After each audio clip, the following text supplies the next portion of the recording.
Hey guys, real quick mama here. My goal is to keep these videos like my kids short and sweet. I don't have time to be YouTube famous and give my husband and kids the focus that I'm called to. So if you're looking for a 5-star production, look away. You and I are way too busy for that. So real quick, here we go. Well, as you can see, I'm back home.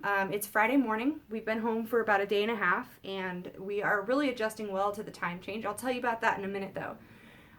So we had 2 flights to get home. We left Belfast to go to Dublin on a bus on Monday. On Tuesday, we flew from Dublin to New York City, which was about an 8-hour flight. And then on Wednesday, we flew from New York City to Phoenix, and that was about a 6-hour flight. It is good to break it up like that for our family because by the end of the flight, whether it be 6 hours or 8 hours, we are seriously, like, when we get off the flight, we all look at each other and go, thank God that flight is over. Like, there's no way we could have done a 14-hour flight. Thankfully, we do have with this trip, we had a kid to adult ratio that was 1-to-1. So we had 3 adults, 3 kids. And really, that is super helpful, especially for me because I get really motion sick on flights.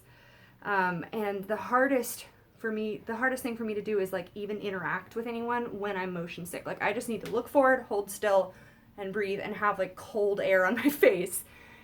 Which reminds me, when I was a kid, my sister and I used to fly together. Stephanie, I am so sorry for all those times that I grabbed the vomit bag and pretended to like hyperventilate and puke just to make fun of you.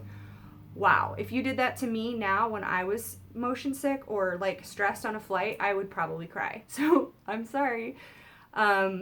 Yeah, so thankfully my mom and Dusty really stepped up and helped out tremendously. And I want to give a special shout out to my mom. That last flight, she held Marie for 2 hours and 16 minutes straight. They made this announcement at the end of the flight that the last 40 minutes was going to be turbulence. And they don't usually make announcements like that. So I was stressed. I was like, oh no.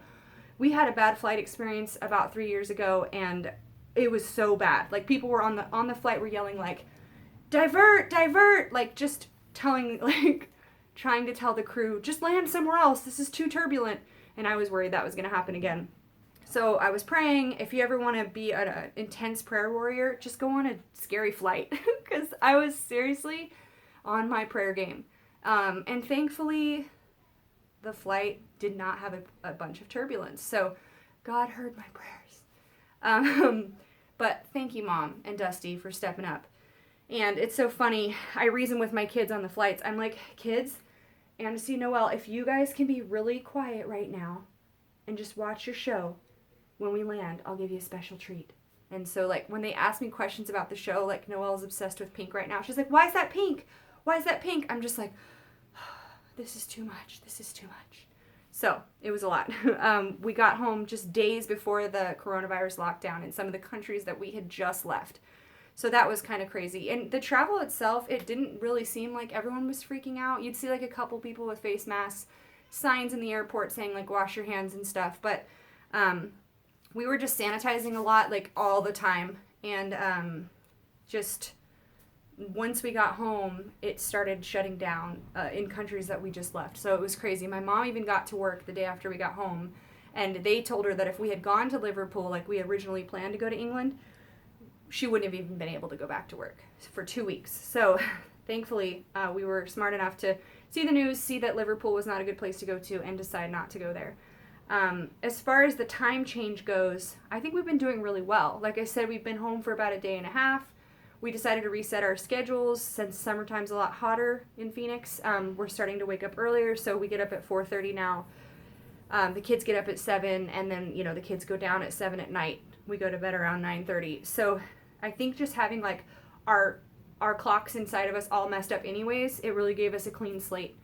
So I'm really excited about park days. It's so nice outside right now, and I'm feeling like this is the best part of my pregnancy. Excuse me. So, the kids have been acclimating really well. Yesterday I went to the grocery store and it was insane.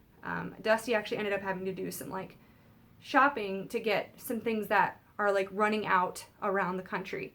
Diapers, wipes, toilet paper. Can't find hand sanitizer anywhere.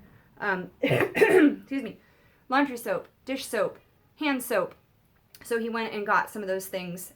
We stocked up on just a few like pantry items and freezer items just in case it gets worse, because right now there's just really no way to tell what direction this is heading. I'm not concerned that our family's going to get the coronavirus or anything like that. I just think that everyone's crazy. Y'all be crazy right now. So, do you think that going shopping for extra things because those things are running out is feeding the frenzy, or do you think it's playing it safe? I want to hear what you think. As far as next week goes, I'm getting my ultrasound on Tuesday. You'll hear from me on Thursday, hopefully. And I'm just really excited. So I'm feeling great, and I hope you are too. Thanks for joining me real quick. Bye. Believe it or not, I have not had any caffeine yet. I'm just really chatty today.